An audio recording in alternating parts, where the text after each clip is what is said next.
Hey guys, so today I want to talk a little bit about some of the most common misconceptions that I see that people still believe in today. I think it's very important to clear these up because a lot of these are just untrue or are preventing these people from either progressing their characters, getting into parties, and just generally enjoying the game.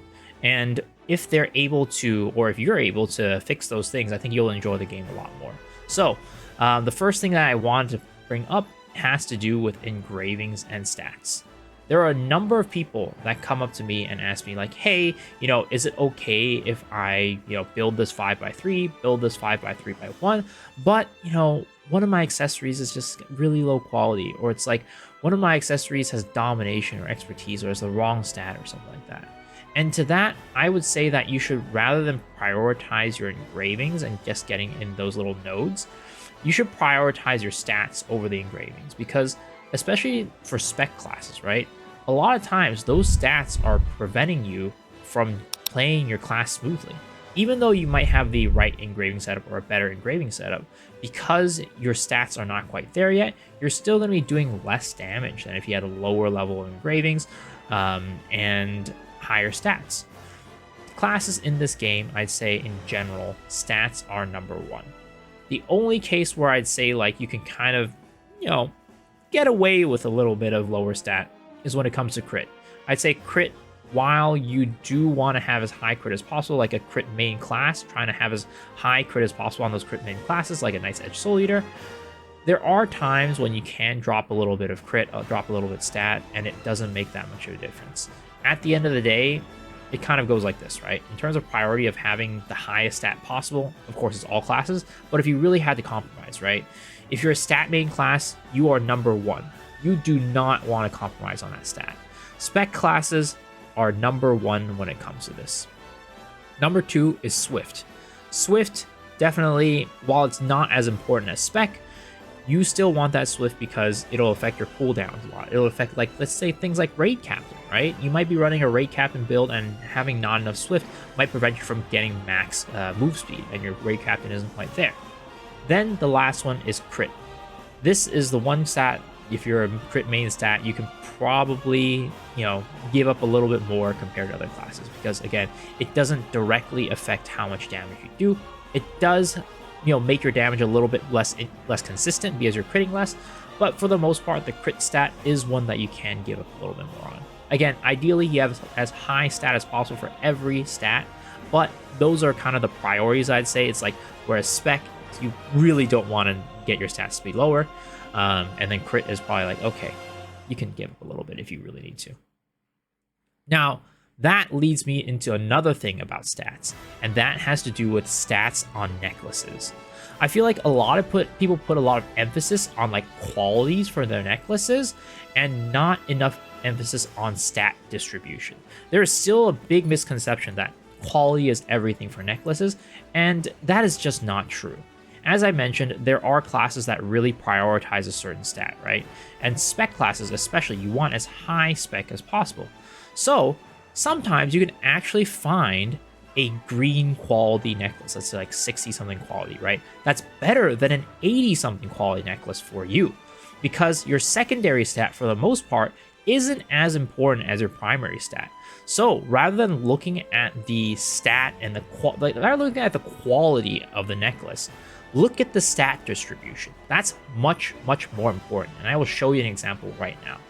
So this is an Esoteric Flurry Ambush Master necklace. Now, it's not, unfortunately, it's not SO3 Ambush Master 5. That's kind of what you ideally want, but it's just to demonstrate to you what this stat distribution and why it's important, right?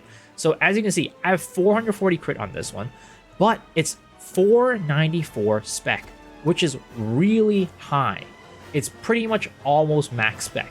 And when you're a spec main class, you want your spec to be as high as possible. So even though this is a 67 quality necklace, because the distribution is 494 spec instead of, let's say, 494 crit and 440 spec, right? Because spec is heavily weighted, this is actually a pretty good necklace for anybody to buy, just to make their classes work. Now, later on, you might want to upgrade it to get a little bit higher crit, but if you're looking to build a class on the cheap, this is actually not a bad necklace. And I'm going to compare it to another necklace that I found in the market that is higher quality, but is very much worse in many different ways.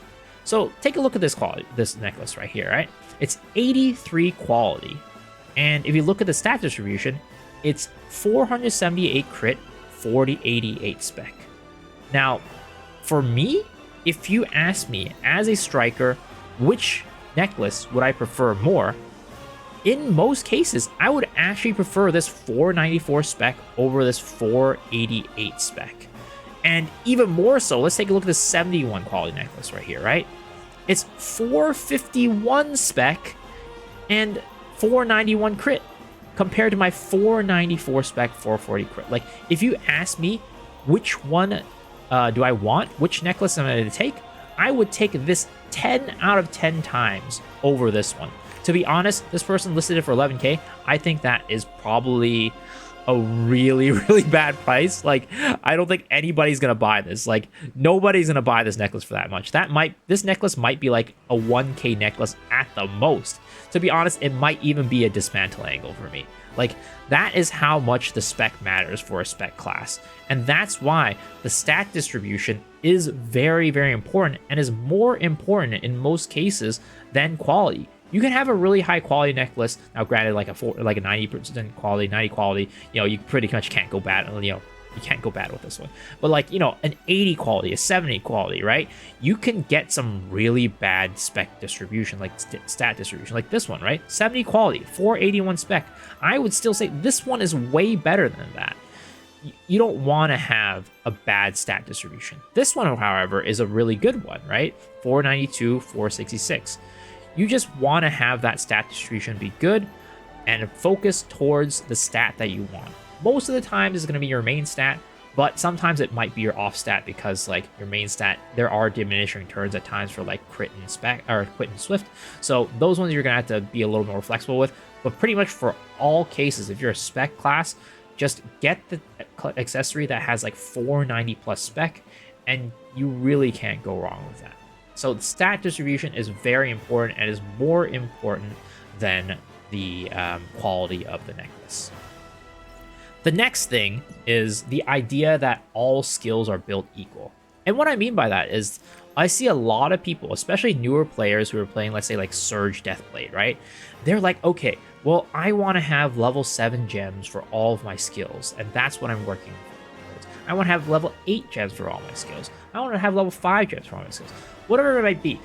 A lot of people don't really understand that certain skills have a lot more weight to them. And that's because each character, each class has their own skill, like damage distributions.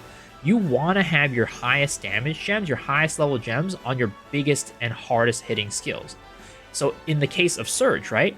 Some people might even run like level 5 damage gems and level 5 on other skills, and have like a level 9 damage gem on Surge, a level 10 damage gem on Surge. That is much more preferable than, let's say, having level 7 jump across everything, level 8s across everything, right?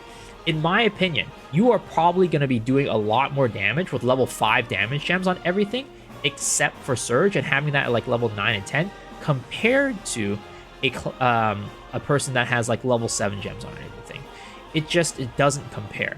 Because Surge is going to be your main damage skill, so you want that to be your highest damage gem. Now, Surge is definitely an extreme example, right? I'd say, like, let's say, Striker, for example. I ideally would love to have a level 10 on my Lightning Tiger Strike. I think that I would prefer having like a level 10 on Lightning Tiger Strike and level 8s on my Tiger Emerges and Blast Formation for a Deathblow Striker. But unfortunately, things just haven't panned out that way. I can't get it. But in my setup, right, the ideal setup for the most part for a Deathblow Striker would be to have a setup like that. A level 10 damage gem on Lightning Tiger Strike, and then like, level 8s on Tiger Emerges and Blast Formation or something like that. Well, I mean, not really ideal. Ideal would be 10s everything. But if I'm being frugal, right? If I'm trying to like min-max everything, I want Lightning Tiger Strike to be my highest damaging gem, because it is my highest damaging skill by far.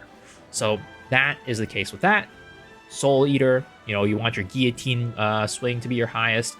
Every class has their own highest damaging skill, so they should prioritize that skill over other skills. And that's a misconception that I see a lot of people have, and just kind of spread everything equally.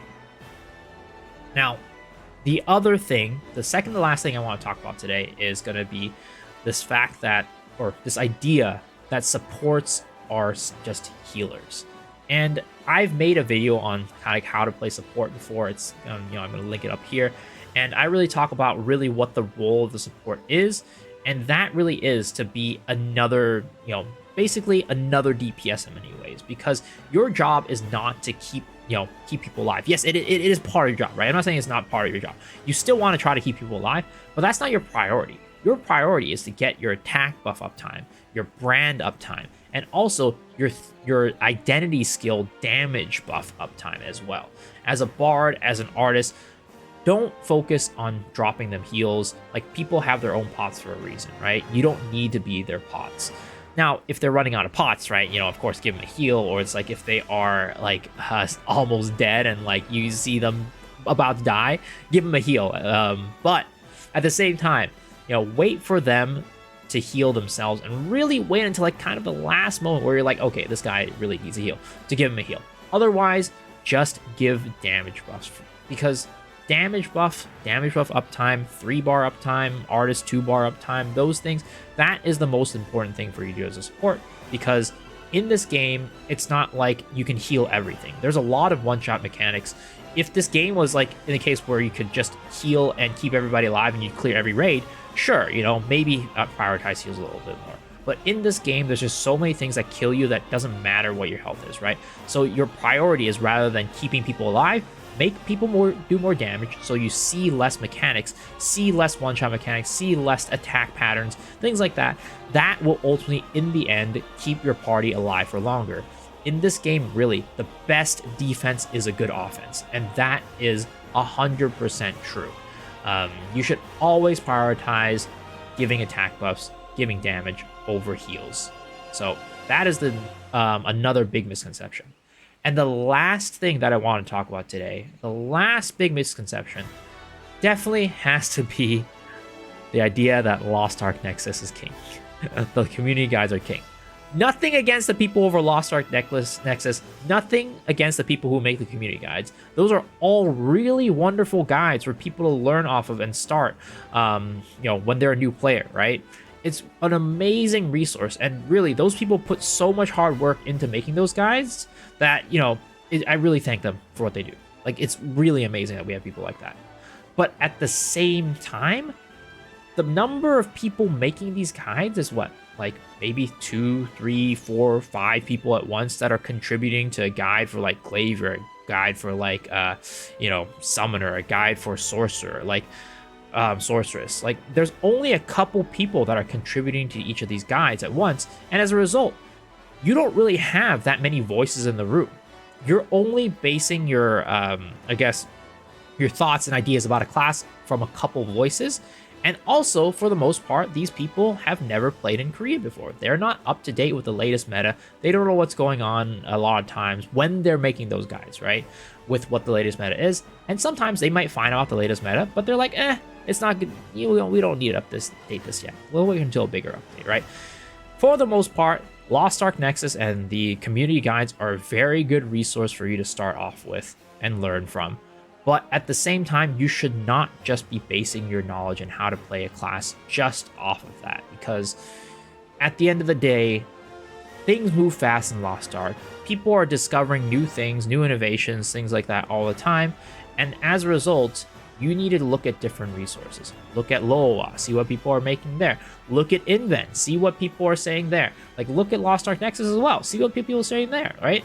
You should use all these resources to your advantage and not just work off of one. And specifically, Lost Ark Nexus happens to be basically the most common for us here in the West. So again, nothing against them, but it really is just, I'd say, a very good place to start off. And when you're trying to learn a class, definitely that is one of the best places to go. But as you get more intermediate with the class, as you're trying, getting into elixirs, as you're, going to higher item levels, don't just look at Lost Ark Nexus as like a Bible. think about it yourself. Does what they say make sense? Does what they say make sense for your character? Because some people's characters are built differently, right? Some people might not have been able to roll like that critical set or master set, right? You might have the opposite elixir set, and that's fine. You just adjust your character on the fly to suit what you have. So that is my last final piece of advice and my last final misconception that I see people doing. Use Lost Ark Nexus as a benchmark, as a point to help you out, but don't use it as a Bible. It's just, it's very good for starting off, but after that, I'd say use your own discretion. So those are the 5 things that I feel like people, misconceive way too often in this game. People are mistaking way too often in this game that are really holding them back from progressing in the game smoothly. So hopefully this video helped you guys out, and let me know down in the comments section below if this helped you, but also, are there things that I'm missing out on that you think other people are misunderstanding in the game? Let me know down in the comment section below, because that'll be helpful for other players as well looking at this video. And as always, if you enjoyed the video, please remember to hit the like button, hit the sub button, ring the bell for notifications, and also I stream every single night on twitch.tv/misoxtrue starting at 10 p.m. PST. So hopefully I'll see you guys on the stream, but if not, hopefully I'll see y'all on the next video. Alright guys, peace out.